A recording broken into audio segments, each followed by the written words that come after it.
کوو. د دې د مخه بعد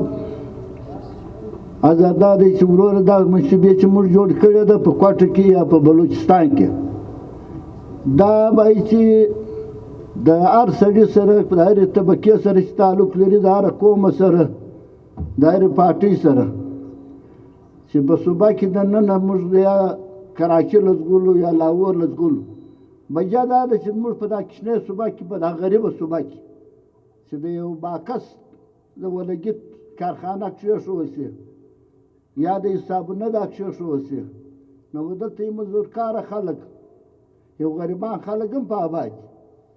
موږ بجا زموږ خلک که بلوچ دي که پښتون دي، دا چې بس څه دغه وکړي، یا کراچي لزغلي یا ملتان لزغلي یا لاهور لزغلي، هلته کارخانې جوړوي، هلته آبادۍ کوي.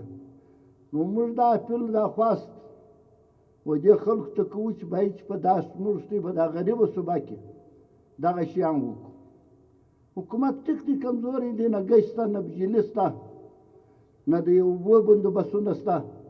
بیا هم خلک باید په خپله دا بندوبست وکړي. که د حکومت لخوا څه کار خراب دی، اول خو چې حکومت دا شیان دغه پوره کړي وای، یا د ګیس یا د بجلي یا د اوبو سهولیتونه پوره کړي وای، نو دا خلک به ډېر کوششونه کولی. هغه خو د حکومت حالات عادتي ته در معلوم دی نن سبا.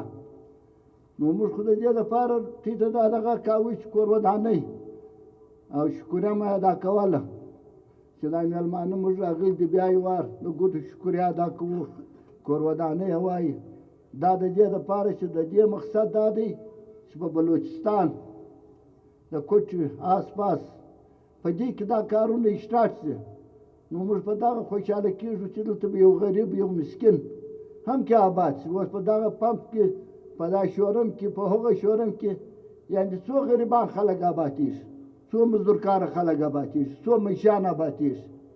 نو باید چې دې شي ته موږ توجه په دې خوا ورکړو. ټیک د کراچي مزدوري به ډېرې وي، د ملتان دا به ډېرې وي، د لاهور دا به ډېرې وي، مګر خو دا غریبان خلک چې دا واکداره خلک زغلي دورې، نو دا غریبان چې پاس شو دا به نو چی وکړي؟ صابونه کارخانه څوک کښېږدي، د یوه لګي تا کښېږدي، لا یې فایده ده. نو موږ خو دا اپیل حکومت ته هم کوو، عوامو ته هم کوو، نور ستوي وخت نه ضایع کوو، شکریه مو ادا کوو، کور ودان یو ور بیا شکریه.